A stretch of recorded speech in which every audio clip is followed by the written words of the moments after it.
verdade. Caio, a Luciana, ela, por favor, pergunte sobre o dízimo, isso me perturba muito. Deve continuar, por exemplo, a dar o dízimo nessas igrejas, como eu faço ou não faço? Não, querido, o seu dízimo é de Deus, não é de igreja nenhuma. Isso. Não aceite nunca mais que se use Malaquias como texto que a igreja estelionatariamente tomou posse para ela, e que era um texto circunstancial. O dízimo sempre esteve estabelecido em Israel, para o sustento da ordem levítica, da manutenção do templo, para a distribuição aos pobres, não só o dízimo como dinheiro, que era naquele tempo o que menos se dava, porque não havia moeda em circulação.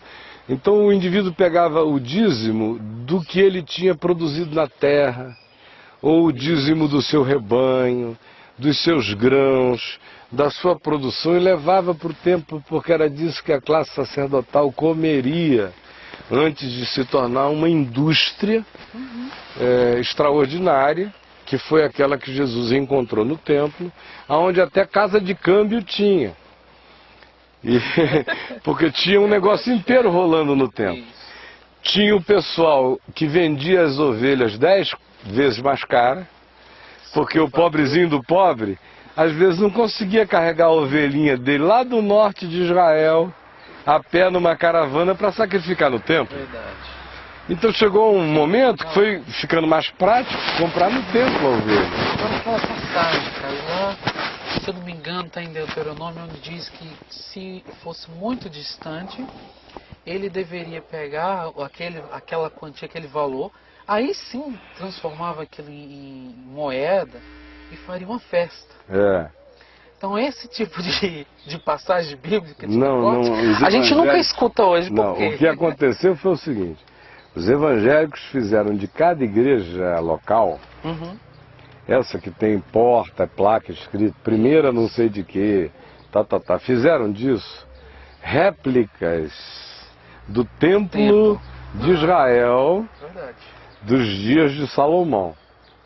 Então todo o templo evangélico é uma maquetinha, não na forma e não na estética, é uma maquete jurídica, é uma maquete de leis arrancadas do judaísmo e feitas em transposição como poder para a classe sacerdotal dos templinhos evangélicos.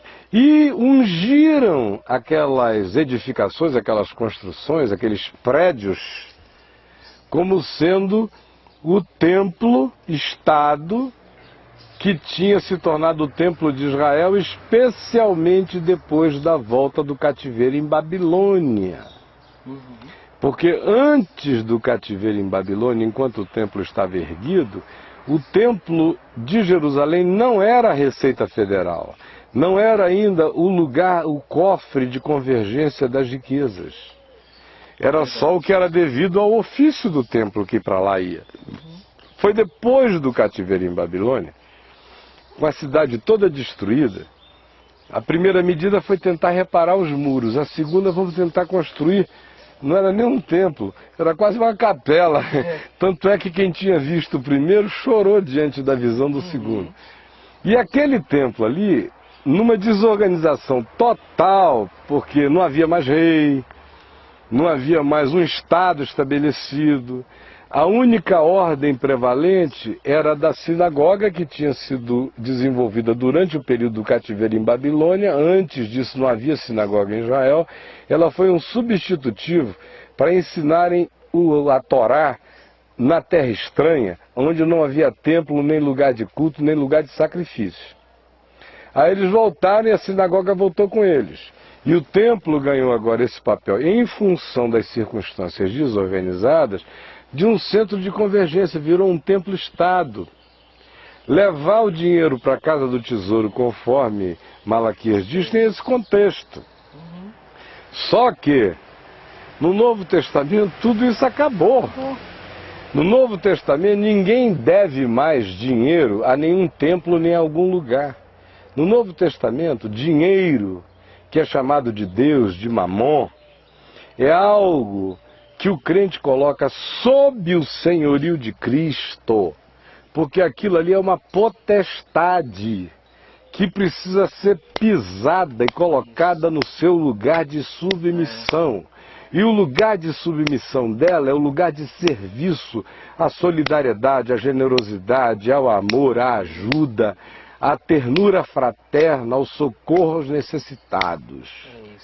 Então, nenhuma igreja que diga, nenhum templo que diga, se você não puser o dinheiro nesse gasofilácio, você está em pecado, está falando da paz de Deus. Não. Isso aí é mentira, é manipulação diabólica, e eu digo na cara de qualquer um. Reúno a pastorada evangélica toda, eles não têm peito de me encarar. Ponham no Maracanã, um a um, se quiserem vir ao microfone. Eu vou chamar de mentirosos. Eles não aguentam argumento histórico, cultural, não aguentam nada, é só mentira, para o povo crer. Então, no Novo Testamento, a gente continua dando, e dando até mais. Muito mais. Dízimo é bobagem, dízimo é lei, é aquele 10%zinho do mesquinho.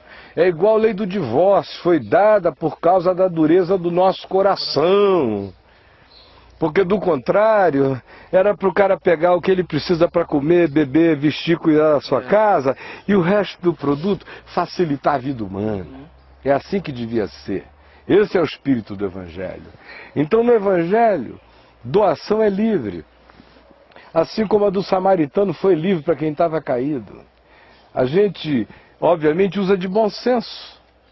Não é um doar perdulário e nem louco. Tem que haver alegria, amor. O indivíduo tem que ter o que dá, porque ninguém dá do que não tem. Tem que haver boa vontade no dar, e tem que haver outras coisas fundamentais. Número 1, tem que haver identificação da causa da necessidade, da carência verdadeira. Número 2, eu tenho que fazer isso a partir do gasofilácio da minha própria casa. Porque se alguém não cuida dos seus, especialmente dos da sua própria casa, é pior do que o incrédulo, ele tem negado a fé. Aí fica esse povo pegando o dízimo todo e indo botar os 10% lá dentro daquele gasofilácio, e a mãe do cara está passando necessidade, o pai não vê a cor do dinheiro, a irmã mais nova está num perrengue danado, mas ele não ajuda. Por quê? Porque o dízimo virou moeda de troca. Ele não pode dar para ela, porque lá na chamada igreja dizem que se ele der para a irmã dele, ele não está dando para ninguém, está dando só para a irmã dele, está roubando de Deus. Então, como o negócio dele é usar o dízimo para do dízimo supostamente entrar na corrente exponencial de aumento de valores por essa suposta bênção de Deus estilo Amway e Herbalife, então ele não dá para ninguém, ele dá para o templo, porque só volta para ele se for para aquele canto ali. Então o que o indivíduo tem que fazer? É óbvio que se ele frequenta um lugar sério, verdadeiro, sincero, que o instrui genuinamente na palavra, Paulo diz que é justo, bom, sadio e necessário que aquele que é instruído espiritualmente na palavra faça participante aquele que o instrui na forma de ajuda material àquela pessoa, àquela causa. Está lá em Romanos, se repete em Coríntios, é assim que é. Segundo lugar, então ele identifica, bom, eu recebo, ensino aqui nesse lugar. Esse lugar tem necessidades, as pessoas comem, vivem, tem gente dedicada exclusivamente a me fazer esse bem. Então deixa eu olhar aqui como é que as coisas são, e eu vou determinar um percentual bom, legal, expressivo, significativo, e vou ajudar aqui todo mês.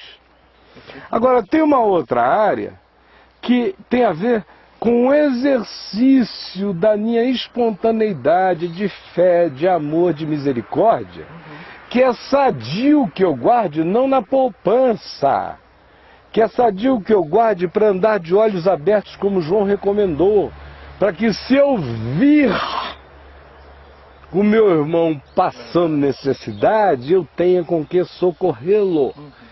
Então, se alguém me fala de dízimo, não está me falando de 10%, e eu não trato disso como 10%, até no caminho eu tenho dificuldade de usar essa expressão. Digo, traga a sua oferta com o nome que você der a isso. Porque dízimo não é. Então, Tem cabimento, com o nome que você der a isso. Eu nunca dei o dízimo na minha vida. Eu tenho a alegria em Deus de ter dado 70%, 80%, 90% do que eu ganhei a vida inteira. E dou graças a Deus de não ter nenhuma reserva para amanhã. Nem para o ano que vem, nem para o dia seguinte. Eu vou ser mantido pela fé até quando não haja mais nenhum dente na minha boca. Quem vai me sustentar com papinha é o Senhor. Até que eu vá. Porque o dia é chamado hoje. Eu tenho cuidados de responsabilidade mínima com aqueles que eu cuido. Mas eu não estou aqui, por exemplo, para guardar dinheiro para meus filhos no futuro. Eu não faria esse mal a eles. Eu ainda ajudo a minha caçula. Todos os meses ela é caçula, ela está no processo de crescer. Mas eu, como pai, quero que ela cresça, que ela tenha os seus próprios bens, seu próprio recurso para eu poder morrer em paz quando chegar a minha hora. Pai sincero e inteligente, ver os filhos caminhando, autônomos, né, com as próprias pernas. Então, voltando aqui à questão do dinheiro, é recomendável que o indivíduo invista onde ele é ajudado e que ele guarde alguma coisa, não para poupar, mas para manter os olhos abertos. É tão fácil, nós estamos cercados de miséria, carência e necessidade o dia inteiro, o tempo todo. Outro dia alguém me perguntou por que eu não começo outra fábrica de esperança. Eu falei, olha, a minha cota está dada. Agora, a fábrica de esperança sempre fui eu. Vocês estavam pensando que era aquele prédio ali? Aquele prédio estava lá há 50 anos, nunca aconteceu nada. Eu fui para lá, aconteceu aquilo tudo. Por quê? Eu sou o cara? Não. É porque o evangelho que estava em mim gerou aquilo ali. Aquilo ali acabou, mas eu não acabei. A minha fabriqueta de esperança está acontecendo todo dia, para todo lado, e ninguém precisa saber. E ninguém me vê levantar e ir ao gasofilácio do La Salle, na hora das ofertas, colocar uma oferta lá, porque eu acho até hipocrisia da minha parte. Parece até que eu tô sendo o primeiro para induzir os outros a irem atrás, como muito pastor faz. Como eu faço. Olha só o meu exemplo, aí vou lá e botar uma nota bem rombuda assim, supostamente volta pro bolso deles, então aquilo é só um teatro. Então eu não dou lá não, na frente de todo mundo. As minhas eu dou em silêncio, todas elas, e não é diziminho não. É infinitamente mais do que isso e ninguém precisa saber quanto é e nem ver. De modo que eu não estou nem preocupado se alguém lá numa sala diz, o Caio pede, mas ele não dá. Eu estou dando é para Deus. Verdade. E os que quiserem de mim esse tipo de teatralidade informativa vão morrer secos, meu irmão. Porque eu não estou aqui para satisfazer esses interesses, nem fazer parte desse tipo de encenação. Eu conheço uma pessoa, uma senhora, que ela não dá dízimo mais, ela resolveu adotar, entre aspas, uma viúva. Aleluia. E aí do salário dela, ela se compromete espontaneamente a fazer ajudas e comprar, às vezes, coisas que faltam na casa dela, e assim por diante.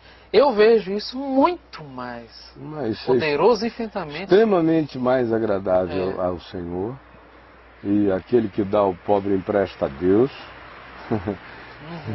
É o que diz a sabedoria da Bíblia. E ninguém deve dar ao pobre para estar emprestando a Deus, mas é Deus mesmo Senão que virou diz. outro negócio. É Deus mesmo que diz. Então, pelo amor de Deus, meu irmão, é como lançar o pão sobre as águas, depois de muitos dias tu acharás.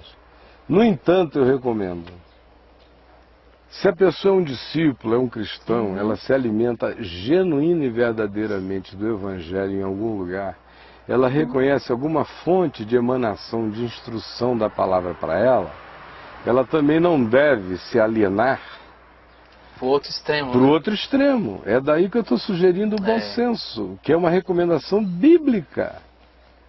Em Romanos, vá lá, leia Romanos 15, 16, leia Gálatas 6, leia 1 Coríntios 8, está tudo lá. Então, existe também o compromisso com a manutenção da causa, da divulgação do Evangelho. Não se ata o pé nem se ata ao pé, ao boi que debulha. Está trabalhando, como Paulo diz, ninguém vai à guerra à sua própria custa. Se tem alguém numa linha de frente e você não está, ajude os suprimentos da trincheira. O que aconteceu é que quando os irmãos não estavam com esse entendimento, Paulo era obrigado a trabalhar, né? E não ia lá ameaçar, vocês têm que dar, porque não. Não, ele ia trabalhar, embora ele dissesse, né? Graças a Deus agora, graças a Deus, os irmãos da Macedônia, que eram mais pobres, tiveram consciência, muito maior do que vocês, me mandaram o suficiente para eu parar de trabalhar e poder servir vocês, que eram todos, de fato, uns indolentes, ávaros. E Paulo diz assim, eu estou tendo que perder a cabeça e me tornar insensato para ver se eu dou uma chacoalhada nessa incapacidade de vocês enxergarem até o benefício que recebem e serem gratos com esse benefício, ajudando-me a continuar a não precisar passar o dia inteiro furando pano para fazer tenda, se eu podia estar o dia inteiro era costurando corações, mas vocês são burros demais para entender isso. Os irmãozinhos lá da Macedônia que tiram da pobreza deles para fazer esse bem a vocês. Caio, eu vejo que a gente precisa, eu quero falar a gente, colocando todos nós, precisamos mesmo ser curados disso tudo, porque a gente sai do sistema, mas essa coisa nunca sai. Parece que fica sempre um pedacinho, né? E fica de duas formas. E aí vai para um extremo do outro. Agora eu também não participo de mais nada, não enxergo mais nada. Já fui muito enganado, então ninguém me engana mais. Aí, conclusão, ele pune as coisas verdadeiras. Aí o cara faz lá a viagem dele nessas igrejas malucas, caça-níqueis, nesses cassinos com o nome de Jesus em neon na porta, que é tudo cassino. Virou uma Las Vegas horrorosa, não é? O negócio todo é jogo, é mega-sena, é corrente, é isso, é aquilo, aquilo outro. E aí o cara vai lá, fica no cassino 1 ano, 2 anos, 3 anos, é enganado até não poder mais, se dana todo, não consegue mais dizer Jesus não é Deus, porque alguma coisa da graça de Deus deu uma marcada no coração dele. Aí ele começa a ficar por aí, ou fica solto, não sabe mais para onde vai, se amargura, se perde, se sente desviado. Aí vai aumentando suas culpas, suas neuroses, suas doenças. Aí depois de um tempo não aguenta mais conviver com tanta culpa, aí vai ficando cínico, vai ficando indiferente, depois se torna um anticrente, depois passa a ser o cara mais hostil ao evangelho. E odiar as pessoas. E não, na verdade, a gente está falando aqui de toda essa sujeira, na verdade, que existe no meio evangélico, quanto a gente não odeia os irmãos. Não, né? A gente ama os irmãos, a gente odeia a sujeira mesmo. Odeia a sujeira. Não, eles começam a ir para o outro extremo e agora acham que você odeia Silas Malafaia. Não, como se ele fosse um arqui-inimigo seu. O Silas não teria nem poder de se tornar meu inimigo. Olha, eu nunca tive inimigos, mas se eu tivesse que ser tentado a ter um inimigo, cara, ele ia ter que ser um homem, não um menino. Ele ia ter que ter pelo menos o meu tamanho. Papai me disse, quando eu era pequeno, que a gente não bate com um pequeno porque é covardia. Do mesmo tamanho, não deve, porque não faz mais do que obrigação. Se você tiver que brigar, briga pra cima. Por isso que a minha briga é com o diabo, não é com o Silas. Não é com o Macedo, porque o Macedo é um menino. Ele vai ter que crescer muito no espírito para me olhar nos olhos. São meninos brincando com coisa séria, brincando com fogo eterno. Fogo eterno. Então, meu mano, respondendo aqui, finalizando essa questão, não é sábio dizer assim, não, todo o meu dízimo agora eu vou dar para carentes e necessitados, se você vai a um lugar 1, 2 vezes na semana, recebe instrução, ensino, graça, conselho, ânimo, esperança. Nesse caso, a recomendação da Bíblia é separe algo significativo, que seja do tamanho da consciência que você tem, do significado que aquilo tem para tanta gente, inclusive para você. e ajude aquele movimento de divulgação do Evangelho a continuar a crescer e se expandir. E não puna os seus guias espirituais sérios que estão pregando a palavra com a avareza que você herdou dos traumas oriundos dos lugares que você frequentou. Isso de um lado. De um outro lado, para o seu próprio bem, porque a coisa mais alienante que tem também é o seguinte: é o cara dizer assim, eu separei o meu diziminho, tá aqui, eu vou levar lá para a casa do tesouro, no caso dele ainda ser esse crente judaico, malaquiano, mas se ele já não é desse tipo, ele diz assim, eu vou levar lá para a igreja, eu vou levar lá para o nosso grupo, para a nossa reunião, sei lá o que for, pode ser até ser aqui no Caminho da Graça. Eu estou falando isso contra mim. Mas estou falando em favor do Evangelho. Aí eu vou levar lá para o Caminho da Graça o meu dízimo, porque eu confio tanto no Caio. Então tudo que eu ganho eu separo o dízimo e eu boto lá. Ele pensa que está me lisonjeando? Não. Eu gostaria, quero que ele seja homem o suficiente, lúcido o suficiente, crente o suficiente, para que ele saiba que ele não tem dívida nenhuma lá, ele só tem o privilégio da gratidão adulta, de virar um varão de Deus mesmo, e chegar e separar uma coisa significativa pensando no seu bem, no bem dos outros e dos outros que ainda não foram alcançados e poderão ser com aquele recurso que vai se transformar em divulgação do Evangelho. Mas de um outro lado, eu espero que ele não ponha os 100% dos 10% ou dos 20% ou dos 90% que ele queira dar lá não. Eu peço a ele que não faça isso para o bem dele. Peço a ele que guarde uma parte, sabe por quê? Porque é alienante, meu irmão, pegar tudo, botar lá e dizer, o Caio está fazendo bem por mim. O caminho da graça está fazendo bem aos pobres. E eu, enquanto isso, não olho para pobre, nem para mendigo, nem para criança abandonada. Ou seja, o cara pagou o pedágio por uma alienação mensal. E comigo eu não aceito isso, eu prefiro o caminho da graça tendo menos do que ele podia dar, mas ter esse cara sendo forçado a te meter a mão no bolso, desgraçado de avarento, e exercer misericórdia. Misericórdia, viu a empregada? Ela ganha um saláriozinho, mas nesse mês ela soube que o filho dela está doente. Pelo amor de Deus, meu irmão. O caminho da graça não vai sofrer falta se você socorrer essa doença dessa criança.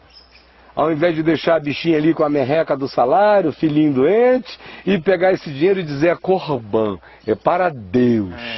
E ir lá colocar no caminho da graça para pagar um pedágio de alienação de consciência o mês inteiro. Então eu não quero. Eu não quero, é por isso que nesse sentido eu escrevi um texto domingo no site dizendo eu odeio o mundo. Porque tudo isso que a gente está falando aqui é mundo, meu irmão, do pior. E o meu ódio ao mundo é desse nível. Eu prefiro ter menos, deixar algum no bolso da pessoa só para o cara vir a gente. Não é para ele guardar e botar numa poupancinha, não. Faça a sua poupança porque ele quiser, mas aquele recurso ali, fora aquele que ele já dá no lugar em que ele é ajudado, que ele guarde, para que a consciência dele se desenvolva, para que ele dê um tapa na avareza várias vezes por mês. E para que ele pare com essa historinha também de lucidez sociológica. Lucidez sociológica é outra panaceia para fazer o cara não ajudar ninguém. Aí ele acha que ele está sociologicamente muito culto, intelectualizado. Eu não vou dar esse dinheiro porque isso aqui é clientelismo, é alimentar a dependência. Eu sou o cara que só ensina a pescar. Eu passei a minha vida toda tentando ensinar a pescar e hoje eu não faço outra coisa, eu não sei ensinar a pescar. Mas, meu irmão, até para o cara aprender a pescar, ele tem que estar com a barriga cheia, senão ele não aguenta a espera, não. Verdade. De modo que essa história de sou sociologicamente crítico, por isso não ajudo mendigo, não ajudo criança de rua, não ajudo não sei o quê, estou fazendo isso alimentando a conjuntura da perversidade. Discutir isso com as suas negras, meu irmão. Ou então se eleja presidente da República e mude o sistema inteiro. Enquanto você não for, quem existe é o pobre. E Jesus disse, se você vir e puder, estenda a mão. O samaritano está caído, o assaltado está caído, não tem que fazer leitura sociológica. Como aumentou a criminalidade entre Jerusalém e Jericó.